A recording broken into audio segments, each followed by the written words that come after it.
Barry Richards is quick off the mark to give the Springboks a good start. South Africa scored overwhelming victories in the third and fourth tests. Barry Richards was magnificent, his confidence growing with each innings. He made 500 runs in the series, adding another century in Port Elizabeth to his maiden 100. His place was now assured in a South African team remembered as one of the greatest of all time.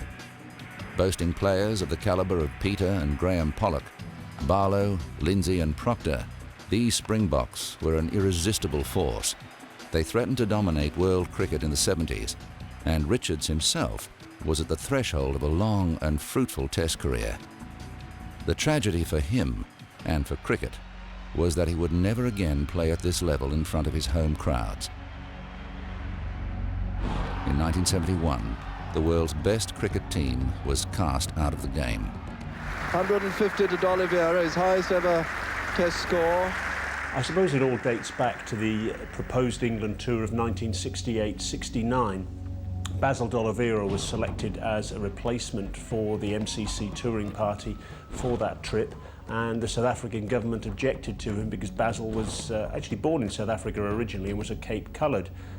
They objected to Basil's appearance in the touring party, and the MCC replied that they were not going to have the touring party selected by the South African government. So as a result of that, the tour was cancelled. And that period really was the start of isolation for South Africa until they returned to world cricket in 1992. But because of that, of course, it meant we missed out on seeing so many great players like Barry Richards, Mike Proctor, Graham Pollock, all in their prime. Isolation in South Africa was a tragedy for everybody, not only for cricket but for all sporting people alike. Sport was such a powerful tool in South Africa that was always going to be effectively used in the boycott to bring about change, and I think that that's what happened, and the change fortunately came. But it's just a pity that it took so long, and so many players had careers that never could play themselves out on the international arena. In 1970, with no immediate prospect of playing Test cricket, Barry Richards accepted an offer to play for South Australia in the domestic Sheffield Shield competition. In November, he walked out to open the batting against a formidable Western Australian attack.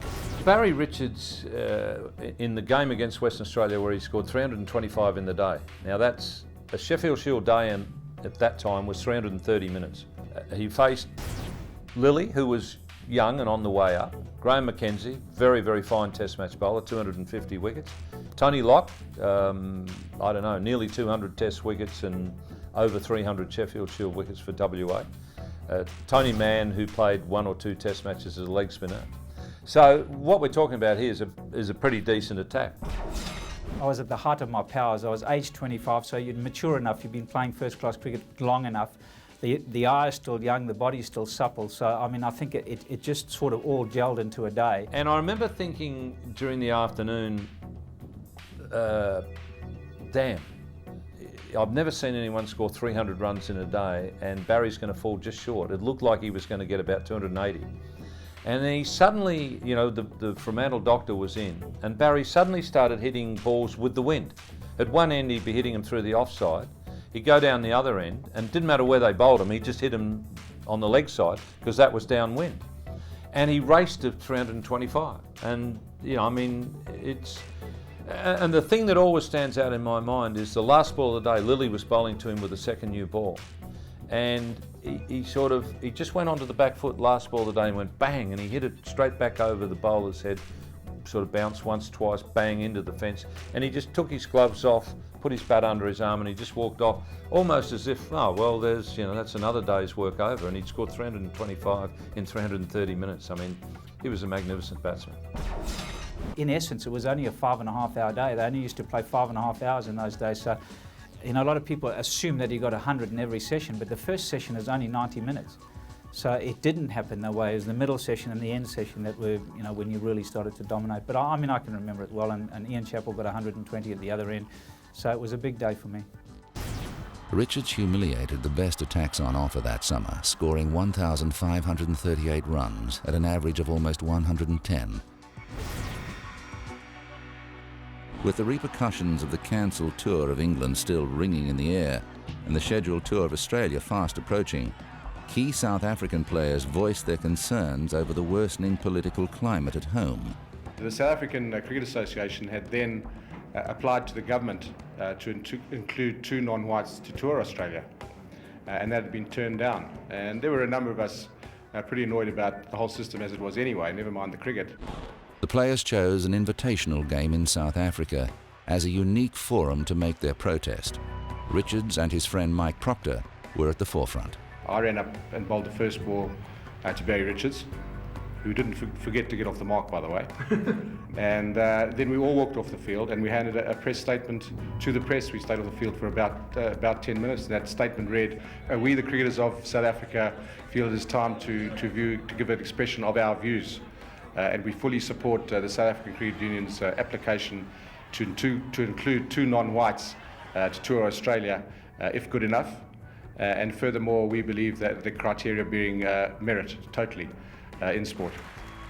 The government refused to budge, and the fate of South African cricket was sealed. I saw no way back for South Africa in Test cricket. I thought that was a token gesture anyway, because those non-whites hadn't been playing with the whites, so how could you judge how good those guys were? And I remember just after that saying to one of the officials of the South African Cricket Union guys, during that match actually, I said to him, "I hope you don't think we walked off the cricket field just to get back into Test cricket." And I think he got the gist of what I meant. With his dreams of greatness in the Test arena now in ruins, Barry Richards returned to county cricket and a career with Hampshire. County cricketers and county watchers at Southampton probably didn't realise how immensely lucky they were to have Barry Richards and Gordon Greenidge opening the batting. I mean, that really was a privilege, because Greenidge was a magnificent player too. But when the going was really tough, Richards found it easier than the average mortal to play the ball that was moving around all over the place. My second game, in fact, was against Yorkshire, and we went from Hove, with no motorways, as you remember, all the way up to Harrogate for our second game, and during the night the covers had blown up, and it was like a little S down the wicket, so it was a wet dry scenario, and they had some pretty hard heads in the Yorkshire side, and I remember getting 70 out of 114. I think probably from a skill point of view, taking in the factor of the conditions, that was as good a knock as I played. He played some absolutely great innings. I think it was Ray Illingworth who once said that these overseas players weren't so good, and who's this Barry Richards who's meant to be such a high quality player. And I think, if my memory serves me right, they played on a wicket that really turned square. I think Hampshire were bowled out for 160 odd, and I think Barry opening the batting ended up with about 110 not out. So that answered Ray Illingworth's question.